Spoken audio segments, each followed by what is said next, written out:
So breathing techniques ना during pregnancy and baby birth.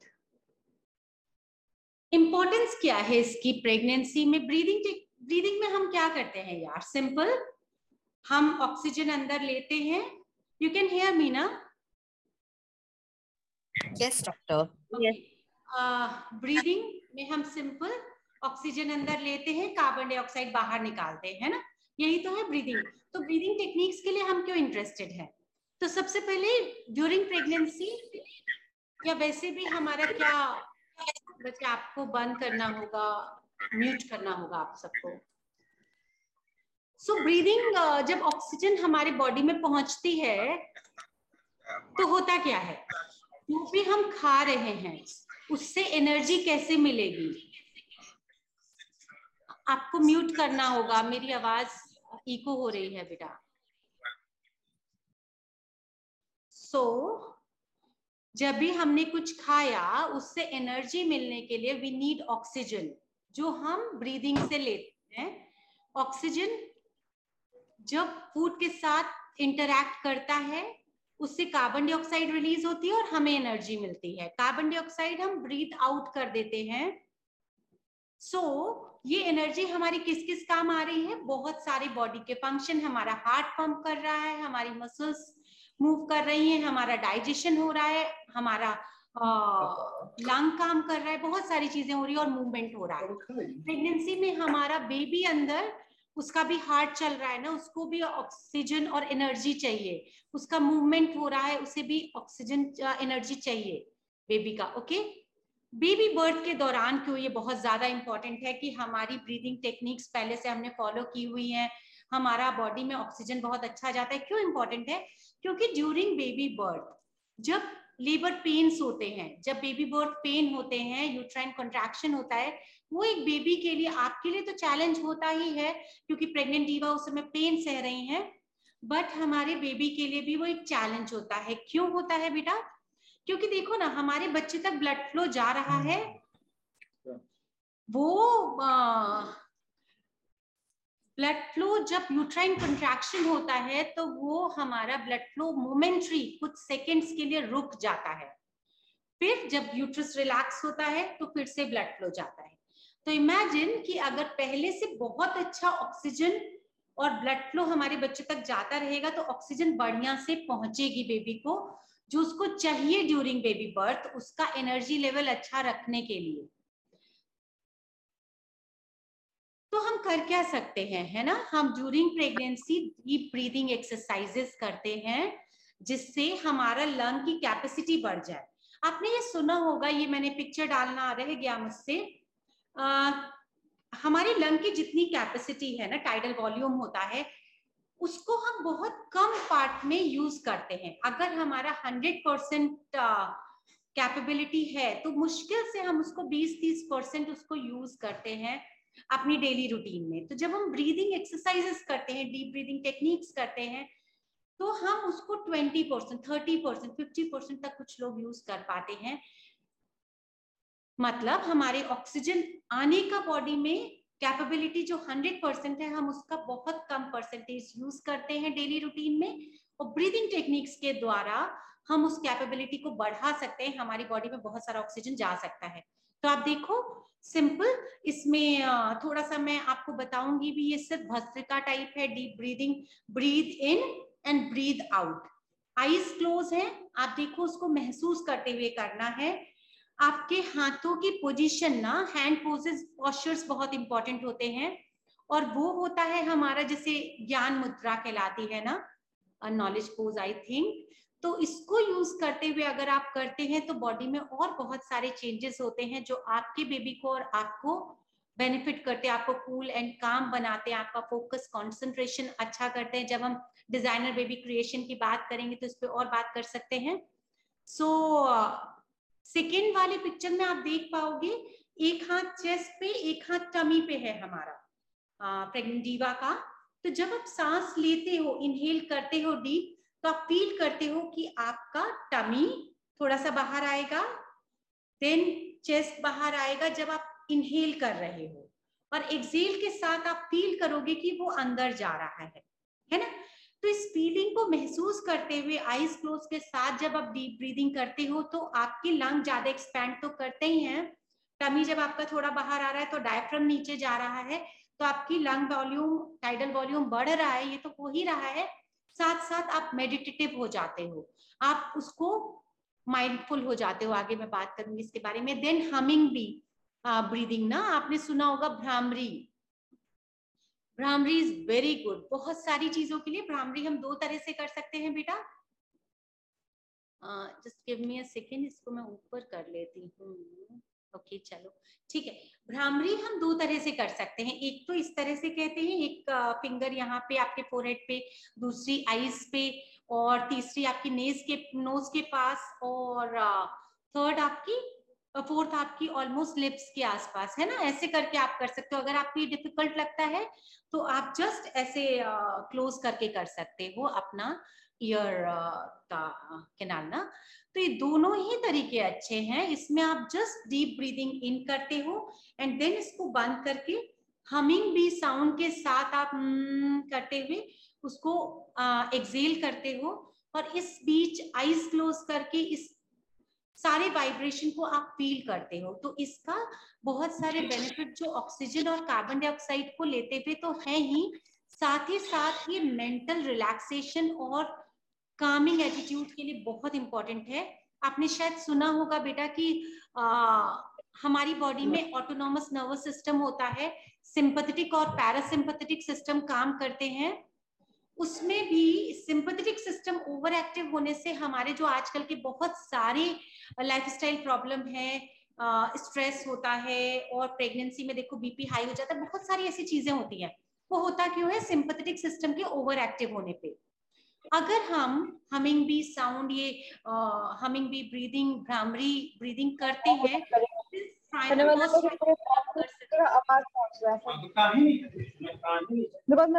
आप mute करना होगा बेटा, प्लीज म्यूट कर दो आप, जो भी अनम्यूट है।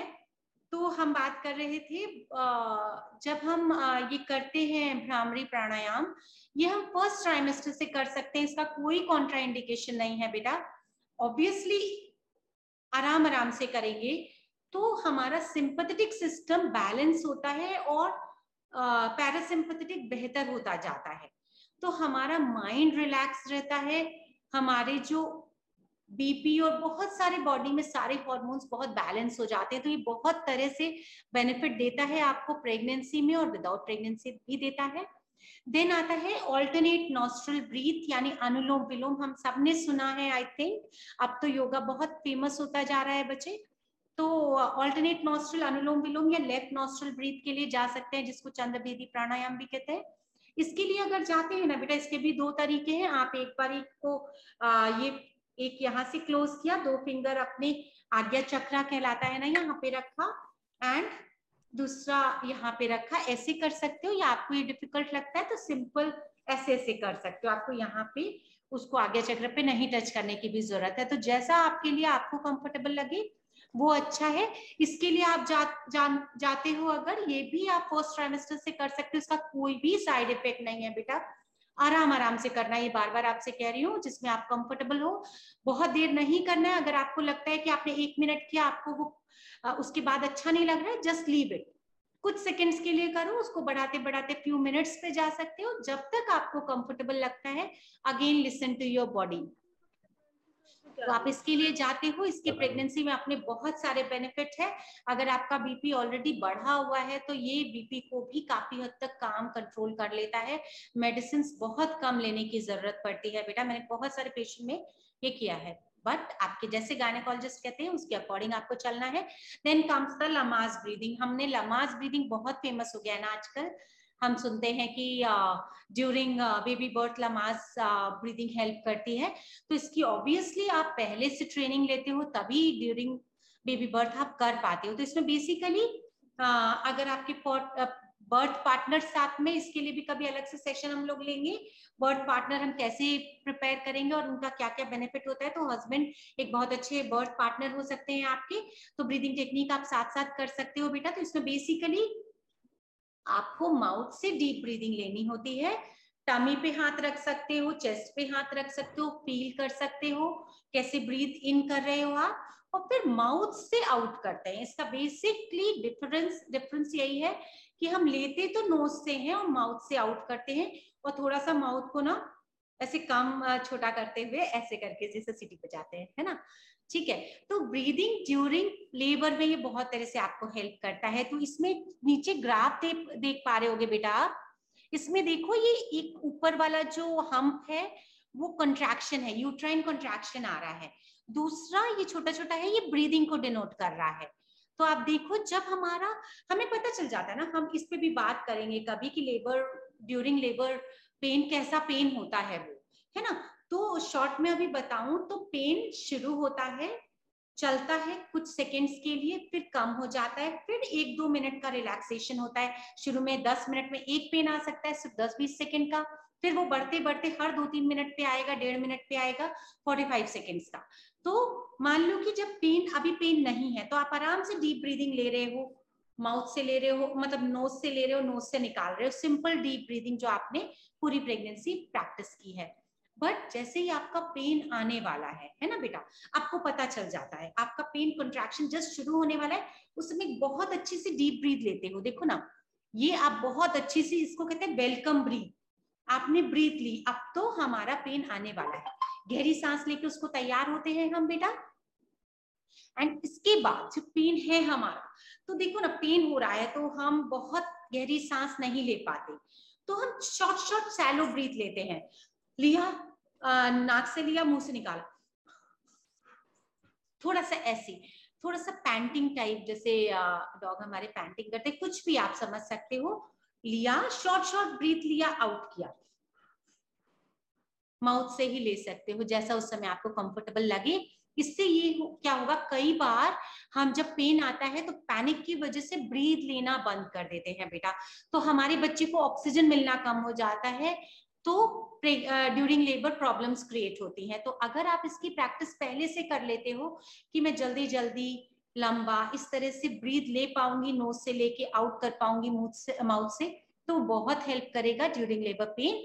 जिसमें मैंने बताया पेन शुरू हुआ, हमने डीप ब्रीदिंग ली, ड्यूरिंग पेन हम छोटी छोटी ब्रीथ लेते गए और आउट किया, लिया, आउट किया, एंड फिर जब रिलैक्सेशन, जस्ट पेन खत्म हुआ तो एक डीप ब्रीथ फिर से ली और उसके बाद फिर डीप ब्रीथ हम लेते रहे। ओके, तो this is the breathing during labour. और कभी भी आप ब्रीदिंग लो बच्चे, एक मेरा, आप समझते हो मुझे हमेशा, मैं फिजिकल के साथ मेटाफिजिकल के साथ भी मिलती हूँ आपको, तो mindful breathing is very important. जब भी आपको टाइम हो, ऑब्वियसली जब मैं पेशेंट देख रही हूँ तो माइंडफुल ब्रीदिंग तो नहीं कर पाऊंगी, लेकिन जब टाइम मिले, जब मैं खाली हूँ, जब मैं शांत हूँ, तब मैं, जब भी आपको भी टाइम मिले, आप माइंडफुल ब्रीदिंग करो। मतलब माइंडफुल ब्रीदिंग का मतलब कि हम ब्रीथ ले रहे हैं और कुछ और नहीं सोच रहे हैं, कुछ फोन नहीं देख रहे हैं, कोई और काम नहीं कर रहे हैं, और उस समय हम फील करते हैं कि हम ब्रीथ इन करते हैं हर positivity. Just mute for 1 minute, हम बस बंद कर रहे हैं, क्वेश्चन आंसर सेशन के लिए स्टार्ट हो जाएंगे।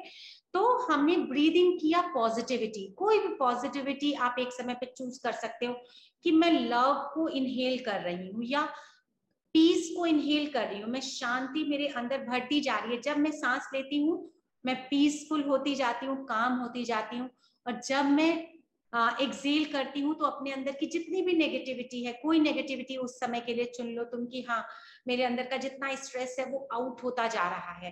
तो जब भी आपको टाइम मिले तो आप ऐसा कर सकते हो। आपको पता है बुद्धा का सारा मेडिटेशन विपस्सना जो कहलाता है वो ब्रीदिंग पे ही है ना, तो breathing is a kind of meditation. तो सिंपल मेडिटेशन, बहुत भारी भरकम वर्ड लगता है बट ऐसा कुछ है नहीं, बहुत सिंपल है। तो आप क्या करते हो, जब आपको मौका मिले दिन में 10 मिनट 15 मिनट, जब आपको 5-5 मिनट के स्लॉट्स मिले, आप ब्रीथ इन करो पॉजिटिविटी एंड ब्रीथ आउट करो नेगेटिविटी, तो आप भरते जाओगे पॉजिटिविटी से। तो I think we are ready for question answer session, so you can ask me anything related to this topic. Yes, anyone? Hello. Hi ma'am. हाँ बच्चे बताओ। मेरी तरफ से एक क्वेश्चन है मैम। जब हम लोग मतलब कॉन्ट्रैक्शंस आ रहे हैं तब हम लोग लमाज ब्रीदिंग की तरफ जाते हैं, बट ड्यूरिंग जैसे मतलब व्हेन वी हैव टू मतलब पुश द बेबी, तो उस टाइम पे मतलब क्योंकि मतलब मैंने वीडियोस देखे थे मैम, तो उसमें मतलब पैंटिंग हो जाता है, तो उसमें क्या फॉलो करना एग्जैक्टली चाहिए? पैंटिंग ही बच्चे, नमाज का भी एक रूप ना पैंटिंग ही हो जाता है बेटा। उस समय ना जब आपका कॉन्ट्रैक्शन, अगेन पुशिंग के टाइम भी लगातार कॉन्ट्रैक्शन नहीं होगा ना, 45 सेकंड का कॉन्ट्रैक्शन हुआ, उस बीच आप पुश करते हो, पुश करते वक्त आप कोशिश करते हो उस 45 सेकंड में अपनी सांस को अगर ब्रेक ना कर पाओ, एट ए स्ट्रेच बहुत अच्छा पुश कर पाओ तो वंडरफुल है। अगर आपको लगता है कि नहीं यार हम इतना सेकंड नहीं कर पाएंगे मैम, तो कोई बात नहीं, आप उस समय ट्राई करते हो, आप बीच में एक सांस ले लेते हो, बट कोशिश करते हो ड्यूरिंग पुशिंग टाइम ना आप एक बार में पुश करते हो। फिर जैसे ही आपका कॉन्ट्रैक्शन चला जाता है, यू गो फॉर पैंटिंग ना, यानी बहुत सारा ऑक्सीजन जल्दी जल्दी इनगल्फ कर लेंगे हम और कार्बन डाइऑक्साइड रिलीज कर लेंगे। Okay ma'am, thank you. Okay बच्चे, जल्दी जल्दी आप पूछोगे तो बेहतर रहेगा। Hi, doctor. Doctor, is there any other exercises we can do to increase the lung capacity along with deep breathing? Because, like for example, after surgery, sometimes they lung surgeries, doctors advise certain exercises. Anything we can do safely while we are pregnant? You can यार, but I think कि अगर आप इतनी 3 से 4 चीजों को practice करते हो ना बच्चे डेली बेसिस पे, इससे ज्यादा की जरूरत ही नहीं पड़ती। बट डेफिनेटली आप वो एक्सरसाइज का नाम बताओगे, हम देखेंगे कि वो प्रेगनेंसी में आपके लिए सेफ है, तो व्हाई नॉट। बट बताया, ये बेसिक कुछ बेसिक एक्सरसाइजेस हैं जो आपको बहुत अच्छे से, जैसे उज्जाई है, जैसे कपालभाति, आप प्रेगनेंसी में नहीं करते हो बेटा, है ना। आप शायद बात कर रहे हो पल्मोनरी फंक्शन टेस्ट की, ये पीएफटी टाइप के ये एक्सरसाइजेस बताते हैं। Yes, तो doctor. आप जब एक बताओगे कि मैम ये वाली एक्सरसाइज करें, हमारे पास वो होता है, एक इंस्ट्रूमेंट होता है, बट मुझे लगता है वो इंस्ट्रूमेंट भी ना यार उतना हाइजीनिक नहीं होता है। तुम सोचो ना, हर बार उसको धुल नहीं सकते, आप उसमें सांस लेते हो, उसमें कुछ बैक्टीरिया बैठे होते हैं, फिर सांस वापस, व्हाई इट्स नीडेड यार in pregnancy, according to me, definitely it's my view point ना। But definitely, Okay, if you doctor. think you want to go, you can. Okay. Thank you, doctor. I also have another question, doctor, just because, I am keen to see how I can increase my breathing techniques and all of that. Yeah. Is there any essential oils or something that you think will help, to, just be a little more relaxing and things like that? देखो बच्चे, अगर वो pure है, किसी तरह का chemical का flavour नहीं है, तो it's okay. But according to me कुछ फ्लेवर्स मुझे पसंद है, जैसे गाय का देशी घी, बट आई डोंट नो ये जैस्मिन वगैरह किस तरह के फ्लेवर की तुम बात कर रहे हो। मुझे लगता है प्योर ऑक्सीजन अगर मिल रही है, पौधों के पास हम बैठे हुए हैं, खुले में हैं, तो वो बेस्ट होगा, ना कि हम आर्टिफिशियल कोई फ्लेवर यूज कर रहे हैं। अगर तुम्हें वो पक्का से पता है किसी फ्लावर से निकाला हुआ एक्चुअल प्योर फ्लेवर है, तो डेफिनेटली यस। बट अगर वो केमिकल है जिसकी ओरिजिनलिटी तुम्हें पता नहीं है, तो according to me better to avoid, better to go if you have surrounding plants which are emitting oxygen at that time na. Okay, thank you, doctor. Okay बच्चे। मैम एक क्वेश्चन और है मैम, जिस टाइम पे अगर आपका C section हो रहा है, तो मैम क्या जो ये ब्रीदिंग टेक्निक्स बताई है लमाज एंड ऑल, ये आप उस टाइम पे भी आपको जरूरत है यूज करने की, एंड या अगर कुछ और you should normal try deep breathing जो होती है? देखो डीप ब्रीदिंग का मैंने क्या बताया बच्चे, ड्यूरिंग प्रेगनेंसी मेरे बच्चे तक ऑक्सीजन अच्छा जाएगा, कार्बन डाइऑक्साइड निकलेगी, तो वो तुमने सुना होगा लास्ट में कभी 37 वीक्स के आसपास कहते हैं मूवमेंट कम हो रहा है मैम, फिर हम अल्ट्रासाउंड के लिए दौड़ाते हैं आपको, है ना, सुना है ना। तो अगर हमारे बच्चे को अच्छा ऑक्सीजन जाएगा तो उसकी ग्रोथ अच्छी होगी, उसकी बॉडी फंक्शन अच्छे से काम करेंगे, उसका हार्ट, उसका लंग अच्छे से काम करेगा।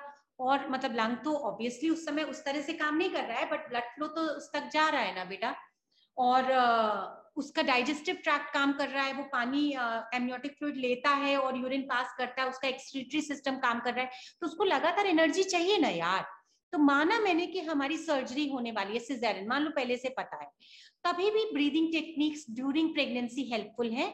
माना कि तुम लमाज के लिए नहीं जाओ, नो प्रॉब्लम, आप छोड़ सकते हो लमाज वाला पार्ट, बाकी तो ब्रीदिंग टेक्निक जरूरी है ना बेटा। देन अगर तुम बात करते हो कि मैम हमें पता नहीं है कि हमें आगे सर्जरी के लिए जाना पड़ेगा, हम नेचुरल बर्थ के लिए जा रहे हैं, तभी भी इमरजेंसी कभी भी पड़ सकती है, तो उस समय तो आप पहले से ही सारी प्रैक्टिस करो तो बेहतर रहेगा, वो सक्सेस ऑफ नेचुरल बर्थ बढ़ा देगा। और सिजेरियन के लिए जाना होगा तो नो वरी, बट तुम देखो ना सिजेरियन में भी ये ब्रीदिंग टेक्निक्स हमारी हीलिंग को बढ़ाएंगी, है ना, क्योंकि ऑक्सीजन जिस भी सेल्स तक अच्छे से जाएगा, जिसकी हमने प्रैक्टिस कर रखी है ड्यूरिंग प्रेगनेंसी, उसकी हीलिंग बेहतर हो जाएगी। तो यूट्राइन टिश्यू जहां पे वो कट लगा है वो सब जगह की हीलिंग बेहतर होगी बेटा, है ना Neha? Yes ma'am, thank you. Okay Ma'am, are there any specific breathing exercises for the last trimester? Lamaze is the बच्चे सारी, वो देखो लमाज हम थोड़ा सेकेंड ट्राइमेस्टर के बाद शुरू करते हैं, अदरवाइज वो सारी एक्सरसाइजेज हम फर्स्ट ट्राइमेस्टर से कर सकते हैं। भस्त्रिका हुआ, मतलब simple deep breathing, Om chanting with that breath only, और bee breath, left nostril, alternate nostril breath. Left nostril obviously उनके लिए जाते हैं जिनकी बीपी थोड़ा सा बड़ा होता है या बॉर्डरलाइन या फैमिली में हिस्ट्री होती है, अदरवाइज ऑल्टरनेट नॉस्ट्रल के लिए जाते हैं। लमाज को हम बाद में यूज करते हैं ज्यादा, जब उसमें हम ट्रेंड हो जाते हैं उसके बाद जाते हैं। तो थर्ड ट्राइमेस्टर में इतना ही काफी है लमाज के लिए, आप करते हो अपने को, और साथ साथ आप बहुत सारी और चीज करते हो, क्योंकि अभी हम ब्रीदिंग की बात कर रहे हैं बेटा। अगर ब्रीदिंग के साथ अगर हम बात करें तो हम कीगल एक्सरसाइजेस करते हैं, अपनी पेल्विक मसल्स को कोऑर्डिनेट करते हैं, रिलैक्सेशन उसका फिर अगेन ये नेक्स्ट सेशन में कभी बात करेंगे। अभी हम सिर्फ ब्रीदिंग से रिलेटेड बात करेंगे, तो इतना काफी होगा पल्लवी का। एक्चुअली कहने में तो देखो मुझे 10 मिनट लगा बच्चे, बट अगर आप उसको प्रॉपरली प्रैक्टिस करते हो तो डेली 15-15 मिनट्स प्रैक्टिस करते हो तो अपने आप में वो वंडरफुल इफेक्ट देने वाला है। बहुत सारा करने की जरूरत नहीं है, बट जो करो बहुत अच्छे से करो तो बहुत ही बढ़िया रिजल्ट देगा। और डेफिनेटली ये बहुत सारे जो एक्सरसाइज बताए इसमें कोई भी अधिकतर कॉन्ट्राइंडिकेटेड नहीं है किसी के लिए, तो इजी है ना बच्चे, इस प्लेटफॉर्म पे बैठ के हमें वो बताना जिसके कॉम्प्लिकेशंस नहीं है वो इजी होता है। बहुत डिफिकल्ट चीजें अगर हम बताते हैं जिसका कॉम्प्लिकेशन हो सकता है, या कुछ लोगों को वो काम करेगा कुछ लोगों को नहीं करेगा, तो वो मुश्किल क्रिएट कर सकता है। ओके, वो पर्सनल जब आपके डॉक्टर आपसे मिलते हैं तो बेहतर बता सकते हैं आपको। Okay, and for doing all of these breathing exercises, is it necessary that you have to sit on the floor or the yoga mat? Can you do it while sitting on your bed also? Yes, you can sit on your bed, but bed should be a little bit hard bed ना, क्योंकि आप देखो आपके lungs ही open होने चाहिए ना बेटा। अगर आप अच्छे से नहीं बैठ पा रहे हो, झुक के बैठ रहे हो, तो बहुत अच्छे से वो इफेक्टिव नहीं हो पाएगा। अंडरस्टूड? तो पर्पस ये नहीं है कि हम जमीन पे बैठे या मैट पे बैठे, पर्पस ये है कि हमारा वो जो सरफेस होना चाहिए कंपैरेटिवली हार्ड होना चाहिए, है ना? Okay, thank you. ओके हाँ बच्चे बताइएगा। Thank you, ma'am. हेलो, हाँ कोई और बेटा? मैम एक और क्वेश्चन है। लास्ट ट्राइमेस्टर में आते आते ना कभी कभी होता है कि सडनली से बैठे बैठे हार्ट बीट बहुत तेज बढ़ जाता है, तो क्या कहते हैं उसको, मतलब एंड इट गोज ऑन ऐसे ना 10 मिनट्स 5 मिनट्स 7 मिनट्स के लिए बहुत लगातार 115 121 125। तो मैम कोई मतलब उसके लिए कोई ब्रीदिंग एक्सरसाइज या उसको काम डाउन करने के लिए कुछ मैं बताती हूँ सजेस्टेड बच्चे। है क्या? देखो एक्चुअली इसको कहते हैं बच्चे ट्रांजिएंट टैकिकार्डिया ऑफ प्रेगनेंसी। ऐसा कई बार होता है, ऑलमोस्ट 90% प्रेग्नेंट डीवा इसको एक्सपीरियंस करती हैं कभी ना कभी, कुछ लोग ज्यादा करते हैं। तो इसमें सिंपल हमारी हार्ट बीट बढ़ जाती है, हमारा आपको पैल्पिटेशन महसूस होंगे कि धड़कन चल रही है ना। 90% लोगों को हो रहा है, जिन लोगों को हो रहा है उसमें से ऑलमोस्ट 95% 99% को ये एब्सोल्युटली बिनाइन होता है, मतलब इसके पीछे कोई भी प्रॉब्लम नहीं है बॉडी में। बट 1% में किसी तरह की हार्ट में प्रॉब्लम प्रेग्नेंट डीवा को हो सकती है। तो सबसे पहले अगर ये बार बार हो रहा है, ज्यादा हो रहा है, ज्यादा परेशान कर रहा है, तो हम फिजिशियन को दिखा सकते हैं, या आपके गायनेकोलॉजिस्ट हार्ट बीट आपका हार्ट ऑस्कल्टेट कर सकते हैं, उन्हें लगता है तो वो फिजिशियन ओपिनियन के लिए आपको कहेंगे। आपने फिजिशियन को दिखा दिया, उन्होंने ईसीजी करना है या फिर ऐसे ही हार्ट को देख लिया, वो परफेक्ट लगता है, तो डेफिनेटली आप जितना अच्छे से ब्रीदिंग टेक्निक्स को रेगुलर बना लोगे, ट्रांजिएंट टैकिपनिया और टैकिकार्डिया ऑफ प्रेगनेंसी बहुत कम होता जाएगा। आप पता करना आपके ग्रैंड पेरेंट्स को, मेट्स को, ये बहुत कम होता था बेटा। हम जैसे लोगों को जो ऑब्वियसली डेस्क जॉब करते हैं, सेडेंटरी लाइफ स्टाइल, उनको कंपैरेटिवली ज्यादा होता है। इट्स जस्ट लाइक कि जैसे आप मान लो कि जिम स्टार्ट करो, टाइट हो जाता है, मतलब you feel that it's like बहुत टाइट हो गया आपका स्टमक है ना, एंड इट्स रियली अनकंफर्टेबल। तो उस टाइम पे कुछ कर सकते हो आप पर्टिकुलर चीज जो which we can help you out?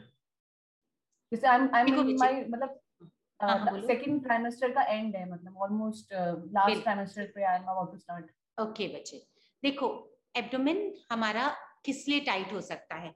या तो हमारा सिंपल गैस टाइप बन गई है, ब्लॉटिंग है, हमने कुछ हैवी खाया है तो उस वजह से हो सकता है, तो ओके है। दूसरा हो सकता है बेटा कि हमारा यूट्रस टाइट हो रहा हो, जैसा कि आप कह रहे हो कि आप थर्ड ट्राइमेस्टर में एंटर कर रहे हो, सेकेंड ट्राइमेस्टर खत्म हो रहा है, लास्ट ट्राइमेस्टर में हो, तो यूट्रस भी टाइट हो सकता है, that is Braxton Hicks contraction.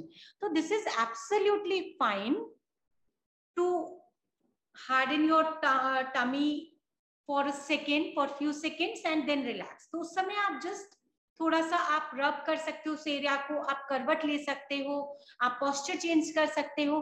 अगर वो ब्लॉटिंग है, गैसियस डिस्टेंशन है, तो थोड़ा सा समय लेगा। अगर वो ब्रैक्सटन हिक्स है तो वो थोड़ी देर में, कुछ सेकंड बाद रिलैक्स हो जा रहा है। लेकिन अगर ये बार बार हो रहा है, तो जब आप अपने गायनेकोलॉजिस्ट से मिलते हो या मुझसे मिलते हो, तो जरूर इस चीज को आप बताओगे, हम आपको एग्जामिन करेंगे, हम देख के जान पाएंगे कि ये सिंपल ब्रैक्सटन हिक्स है, ये सिर्फ ब्लॉटिंग है और ये किसी भी तरह का हार्मफुल नहीं है। क्योंकि मान लो बेटा कि 20 वीक्स पे ऐसा आपको हो रहा है या 25 वीक्स पे हो रहा है, तो हमारा बेबी तो अभी छोटा है ना, अभी तो डिलीवर नहीं कर सकते हम बेबी को, एटलीस्ट 34 वीक्स 35 वीक्स तक हमें जाना है। तो ये जरूर आप अपने गायनेकोलॉजिस्ट को बताते हो जब आपको ऐसा बार बार मिलने लगता है कि ऐसा हो रहा है, और हम आपको बताते हैं कि कुछ इसमें इंटरवेंशन की, कुछ आपको हेल्प की जरूरत है या नहीं है। Okay okay ma'am, thanks ma'am. So hello, मुझे आवाज आ रही है? बेटर है? मैम कीगल एक्सरसाइजेस जो हैं वो हम प्लेसेंटा प्रीविया में कर सकते हैं? यूजुअली बेटा अगर कंप्लीट प्लेसेंटा प्रीविया है तो कोई बहुत बेनिफिट नहीं होगा ना कीगल एक्सरसाइज का। अगर मान लो कंप्लीट प्लेसेंटा प्रीविया है, 34 वीक्स हो रहा है, तो चांसेस है कि सिजारियन के लिए हमें जाना होगा। तो कीगल एक्सरसाइज क्यों करना? क्योंकि ये हमें स्टिमुलेट कर सकता है उस समय ब्लीडिंग ना, तो बेटर टू अवॉइड, है ना। कोई भी चीज जब हम उस एरिया पे कॉन्ट्रैक्ट कर रहे हैं तो बाय चांस ये हमारे उस एरिया को स्टिमुलेट करके ब्लीडिंग स्टार्ट करे, तो मुझे ऐसा लगता है कि जब तक वो प्लेसेंटा ऊपर नहीं चला जाता तब तक हम इसको अवॉइड कर लें तो बेहतर है। बिकॉज हम बिल्कुल भी कोई 1% रिस्क भी नहीं लेना चाहते कि किसी तरह की ब्लीडिंग हमारी प्रेगनेंसी में हो और मुश्किल क्रिएट हो। Okay okay, yes ma'am. So I think ma'am एक क्वेश्चन था कि जैसे जैसे हर एक वीक प्रोग्रेस करता है थर्ड ट्राइमेस्टर में, तो एक थोड़ी एंजाइटी लेवल, ऐसा लगता है एंजाइटी बढ़ती जा रही है, तो क्या ब्रीथिंग टेक्निक से उसमें भी फायदा होगा? वंडरफुल मोहिनी, अगर आप सिर्फ डीप ब्रीथ करके देखो, भ्रामरी और ओम चैंटिंग, जस्ट डीप ब्रीथ लिया और जस्ट आपके ये मुद्रा जो होती है ना, हैंड पोस्चर, उसके साथ आप ओम चैंटिंग करते हो, सिर्फ ये दो चीज करके देखो बेटा। बहुत बड़ी बड़ी बातें करने की जरूरत नहीं है, बहुत बड़ी बड़ी चीजें जानने की जरूरत नहीं है, बहुत सारा इंटरनेट पे आपको देखने की जरूरत नहीं है। Please start practising and you will see the miracle. पता है बच्चे, हम कई बार क्या करते हैं, बहुत सारा इंफॉर्मेशन में रह जाते हैं, प्रैक्टिस नहीं करते। एब्सोल्युटली आप 1% चीज जानो और उसकी प्रैक्टिस 100% कर डालो ना, आपको बहुत अच्छे रिजल्ट मिलेंगे। आप 100% चीज जानते हो, 1% प्रैक्टिस करते हो, शायद उसके उतने अच्छे रिजल्ट ना मिले। ये सबसे इंपॉर्टेंट लाइन है जो शायद आज मैं आपको कन्वे करना चाहती हूँ कि प्लीज बहुत सारा टाइम आप ये जानने में ना लगाओ कि क्या करना है। इसीलिए एफर्ट लेके बच्चे ये क्वेश्चन आंसर सेशन अरेंज करती हूँ आपके लिए क्योंकि सिर्फ जो नीडेड इंफॉर्मेशन है वो आपको मिल जाए, और उतना अगर आप बहुत अच्छे से प्रैक्टिस करोगे तो डेफिनेटली आपको बहुत अच्छे रिजल्ट मिलने वाले हैं बच्चे। और बहुत सारा जानने के बाद आप प्रैक्टिस नहीं कर पाओगे तो वो आप रिजल्ट नहीं पा पाओगे। जैसे मान लो कि बीएमसी में पढ़ाया गया, 5G में पढ़ाया गया, बच्चे को मैंने भेजा, उसने अटेंड किया सारी क्लासेस और उसको ध्यान से पढ़ा नहीं बेटा, तो क्या सिलेक्शन हो पाएगा? जबकि सिर्फ मान लो मैंने LNB ज्वाइन करा लिया, बहुत सारी चीज ज्वाइन करा लिया, उसके पास मटेरियल मंगा दिया, बट उसने उसको प्रैक्टिस नहीं किया, तो क्या सिलेक्शन हो पाएगा? बट उसने एक ही को लग के मेहनत करी, बाकी का थोड़ा बहुत हेल्प लिया, तो शायद सिलेक्शन हो जाएगा। इसलिए प्लीज जितनी भी नॉलेज आपको एडिक्वेट है वो लो और स्टार्ट प्रैक्टिसिंग ना। Okay okay ma'am. मैम आपने 34 वीक्स के बाद मुझे बोला था स्मिता हेयर कि मैं बैठ सकती हूँ, प्रैक्टिस कर सकती हूँ, बट मैं बट मेरे को बैक में इतना एक्सट्रीम पेन होना शुरू हो जाता है कि मोर देन 15 मिनट्स में नहीं बैठ सकते। कोई बात नहीं बच्चे, बहुत दिन से आप बेड रेस्ट पे थे ना, धीरे धीरे रिज्यूम करो। पहले 10-14 मिनट्स बैठो, 15 मिनट पे पेन होता है तो धीरे धीरे उसको बढ़ाते जाओ, और फिर जब मिलेंगे तो हम एक बार बात करेंगे। आप हॉट फर्मेंटेशन का सहारा ले सकते हो, कुछ हेल्प हम सप्लीमेंट्स के थ्रू भी कर सकते हैं, तो जब भी हम मिलते हैं तो आपको इसके बारे में बताते हैं। बाकी धीरे धीरे स्टार्ट करो, बहुत दिन से रेस्ट पे होने पे ऐसा होता है ना। Okay ma'am.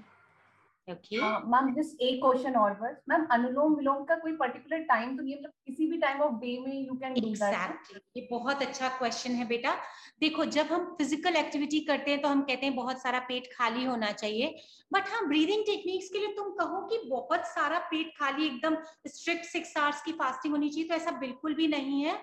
तो आप प्रेगनेंसी में वैसे भी 3-4 घंटे से ज्यादा फास्टिंग नहीं रहते हो, तो 2 घंटे भी काफी है बच्चे। सुबह और शाम का टाइम अगर आप निकाल लो बहुत अच्छी बात है, या फिर कोई भी टाइम जब आप शांत हो, आप अपना टाइम दे सकते हो, आपके हिसाब से वो बेस्ट होना चाहिए, आप कर सकते हो। ना करने से बेहतर है, मैं कहूँ बेटा 4 बजे उठ के सुबह करना, 6 बजे उठ के सुबह करना नहीं पॉसिबल है, इट्स ओके यार। तो जब आप बेहतर फील करते हो तो आप कर सकते हो। लेकिन अगर आप कहते हो मैम मैं तो सुबह उठती हूँ, मेरे लिए 5 बजे का टाइम बेस्ट है, 6 बजे का टाइम है, तो बेस्ट ब्यूटीफुल, जिसको ब्रह्म मुहूर्त कहते हैं, उस समय वाइब्रेशंस बहुत अच्छे होते हैं। आप छत पे जाके अगर आपके पास कहीं भी ग्रीनरी है वहां बैठ के करो, लेकिन नहीं तो आपको कोई भी टाइम जो आपको सूट करे वो बेहतर है। और कोई बात बचे या हम इसको फिनिश करें बच्चा? तो हम प्रैक्टिस करेंगे ना यार? Ma'am, can these breathing exercises be done after post delivery also? Will they be safe? Yes, definitely. It's perfectly safe, perfectly healthy. लेकिन इसके साथ एक चीज जरूर बताऊंगी पल्लविका, तुम तो सेकेंड टाइम बेबी बन रहे हो, मम्मा बन रहे हो, टाइम ही कहाँ मिलता है यार? मिलता है क्या? सोने जागने को भी टाइम नहीं मिलता। Ma'am, I have no idea. For me, everything is looking like a first timer. So that okay is sorry, why. मुझे लगा पल्लविका का चेहरा दिख रहा था, सो सॉरी बच्चे, तो मुझे ऐसा लगा। हाँ बच्चे, हमें ना अगर आप कर पाओगे तो डेफिनेटली आपको एनर्जी देगा, आप कर पाओ तो अच्छा है। डेफिनेटली 5 मिनट का समय निकाला जा सकता है तो आपको ये एनर्जी देगा, अदरवाइज टाइम थोड़ा कम मिलता है।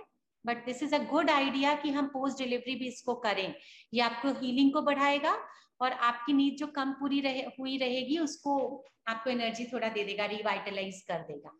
Okay Okay, so Okay, ma'am. I think we should, can we end this session? Yes, ma'am. Okay, yaar. Okay, Yes, bye-bye. doctor. Thank you so much. Yes, ma'am. Thank Okay, you ma'am. so much. Happy Karwa Chauth. Okay, bye-bye. Happy Karwa Chauth. Bye. Thank you, Same to ma'am. all, yeah. Bye-bye. Bye-bye.